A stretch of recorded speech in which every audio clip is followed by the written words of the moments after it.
Hello and welcome to Doubles and Trebles. We're back with another golf instalment, week 3 on our crusade through the PGA Tour with the main man, Matt Pieman Hill.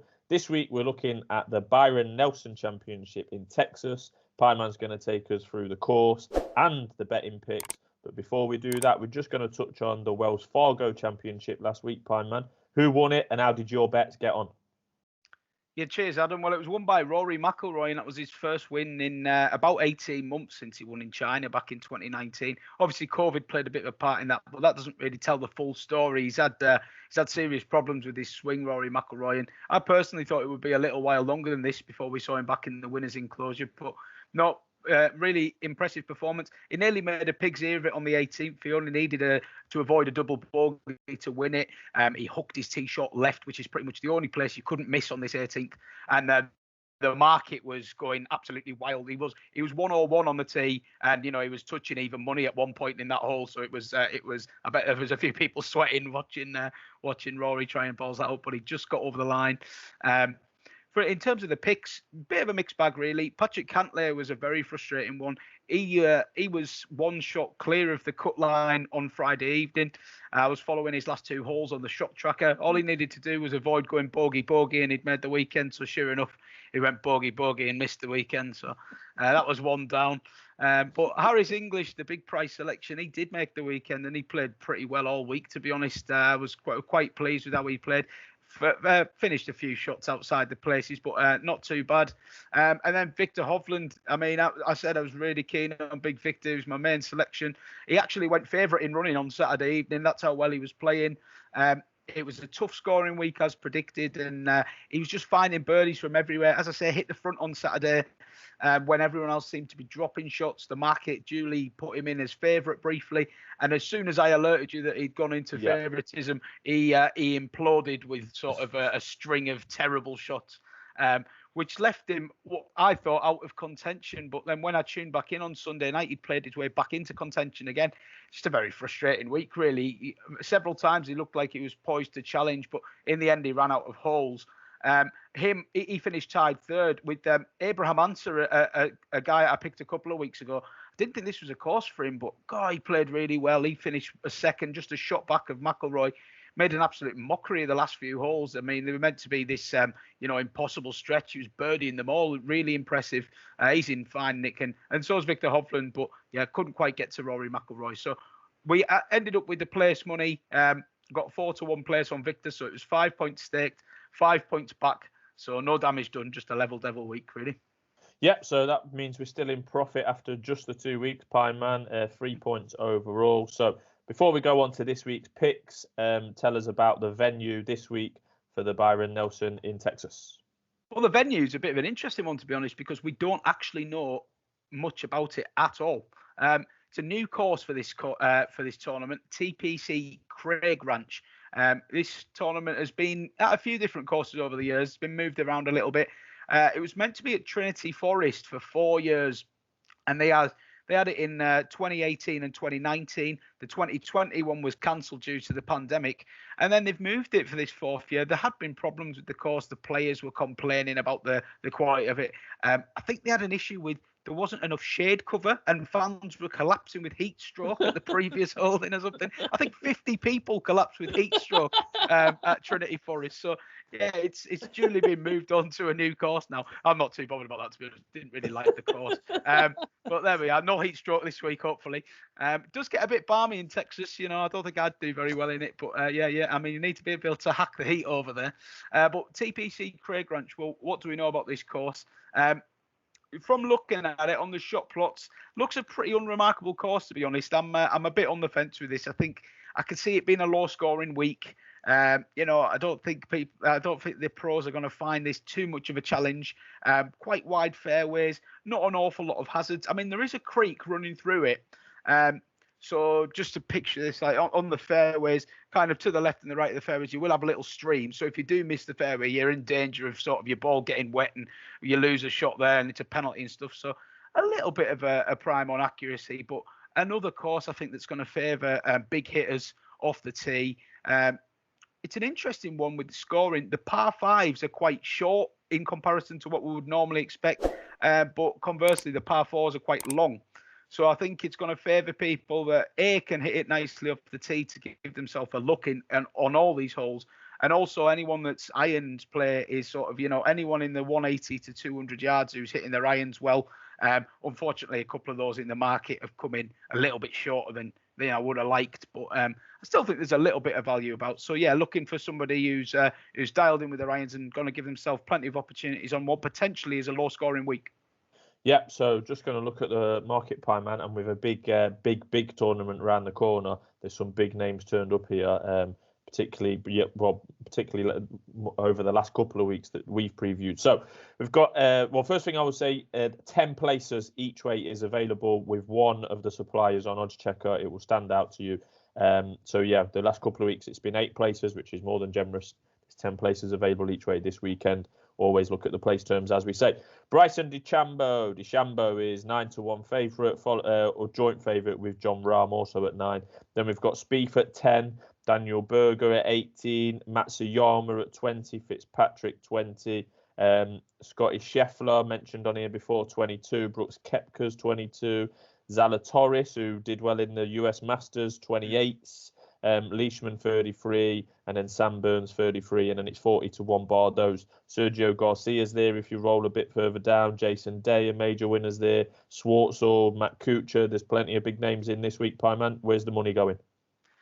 Yeah, it is. Well, as we speak, the market's actually had a bit of a reshuffle because Dustin Johnson, who was meant to be turning up, has just pulled out this evening with a knee injury.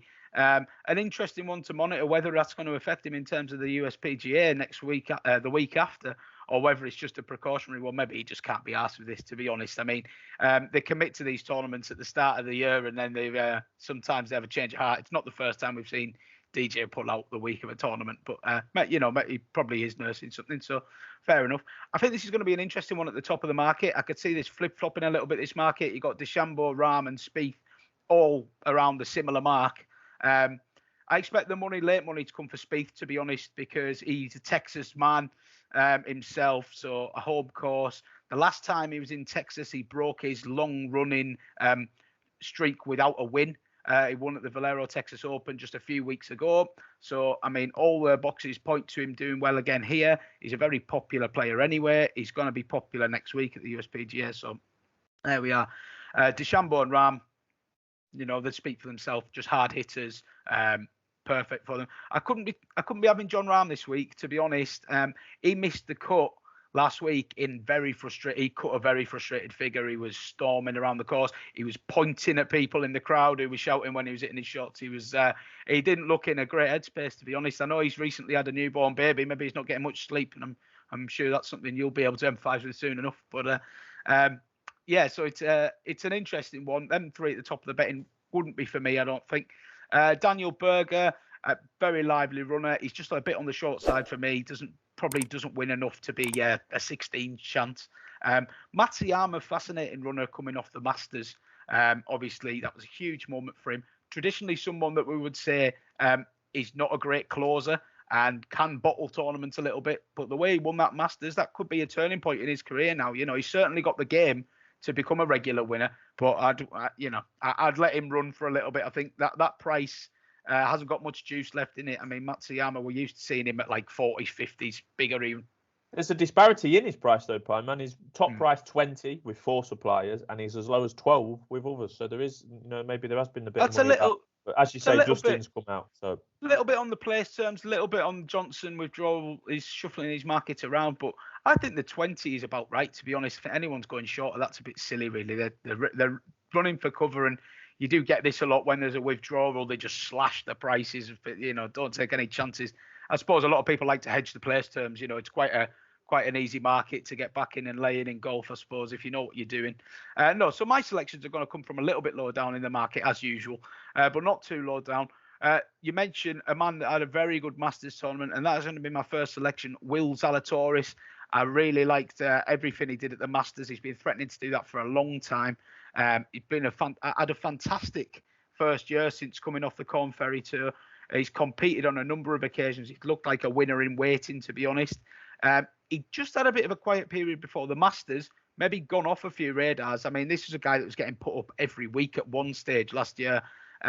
maybe just dipped off the radar, came back, really impressed with the Masters. He's had himself a little bit of a break. Again, slipping under the radar. I think this course, from what I can gather, should suit his game. I really like his iron play. I think he'll enjoy it. He can go really low with the scoring. He can go with any of these big boys as well, as he's shown in the Masters. So, yeah, Zalatoris would be quite a confident selection, and I think he can get about 25 to 1 with the 8 places, 20 to 1, 10 places. You know, you might get a bit bigger as the week goes on. But you get yourself 28 to 1, 8 places, Pieman, if you are reasonably quick. There you go. So time is of the essence. Yeah, so Zalatoris will be the main pick. I'm taking a bit of a leap of faith with someone in a similar position in the market as well. Brooks Koepka. He's a funny one, Brooks Koepka. I mean, on his day when he's playing well, he'd be at the top of the betting. He would. He really would. I mean, he's a multiple major winner. He's got the game for this kind of course. He's a power hitter. It comes with a caveat. He's had a knee injury. He's got an ongoing knee problem. The last time we saw him, he could barely bend down to pick his ball up. So that is concerning. But what I would say with Koepka is that, Koepka at 22 to 1, you are backing him at a price that, you wouldn't get under normal circumstances. He's turned up here. We've seen him before with injuries whereby he's sort of played himself down coming into it, and then he's actually been, in a bit better nick than he's suggested. So I just think at 22, I'd be almost inclined to take him win only, to be honest, on the exchange. But for the purposes of our book, I'm just going to put him up on the each way. I'm only going to take the 5 places and get the 22 on Koepka because, it's more. Well, Pieman, you can get 8 places on the 22, no worries. Same supplier as Zalatoris. We don't normally call out suppliers by name, but you will see it on Oddschecker. Koepka and Zalatoris. I do now 8 see places, it. I've refreshed my page on the Pieman. It's just great news. It's great news for the this spreadsheet. company that have officers in the Leeds area are keen to take on the Pieman selections, but they'll be running for cover in future weeks. Don't you worry. When Pieman will land one, they'll be running for cover. It will be running for cover, yeah. So, 22, 8 places. We'll have a bit of that, yeah. Brooks Koepka. And as I said, it's with the caveat that hopefully his knee is in reasonable nick. The last one, and I do like to give you an absolute bomb, something from the bottom of the market. Pieman bomb, yep. Well, I've gone very low. I've gone, deep into the market this week, and this is a little bit of a leap of faith again. My final selection is John Catlin, who you will find right down in the 3-figure range. 125's 8 places. There is a bit of 150, but trust me, you want the places in this particular pick. I wouldn't go for the 90 10 places. I would take the 125, 80 10 places. No, we'll have the 125 8 places on John Catlin. Same supplier. You can get all 3 of the Pieman selections with the same supplier with great place terms. Perfect. So you know where you're heading if you can work out our, covert naming of the supplier. But anyway. John Catlin, let me tell you a little bit about him. He's an American, but he actually plies his trade on the European Tour, and he's had a couple of wins recently. He played fantastically at his last win in Austria. I was really impressed with him. I really like his game. I think he's got quite a rounded game. He's not necessarily a big hitter, but I think his price is a little too large because he hasn't been playing in this kind of company, so he kind of slips in. I think his performances on the European Tour in recent times make him, maybe not, he'd probably have to perform above that level to get in the places here, but I certainly think he can make the weekend. And you just don't know how these tournaments are going to pan out. He's a low scorer on the European Tour. Now, this is a step up from the European Tour, don't get me wrong, but he's an American.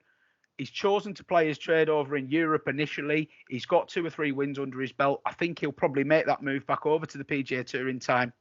However, at the moment, he's only over here because he's qualified for the PGA Championship next week. So he gets an invite to this, and he's taken it upon himself. Some of them haven't, but he has. And I just think he's one that can outrun his odds at a massive price, 125, John Catlin.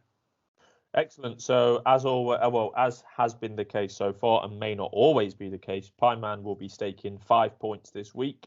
Will be 1 point each way. Zalatoris 28 to 1 for 8 places. Will be 1 point each way. Brooks Koepka 22 to 1 for 8 places, and then will be half a point each way on what we are calling the Pieman bomb. John Catlin 125 to 1. Again, 8 places available. So we will be tracking the selections. that is a wrap up of the Byron Nelson Championship in Texas, and an important one given what events come in next week, Pieman. So, yeah, very best of luck with those, and thanks to everybody for tuning in.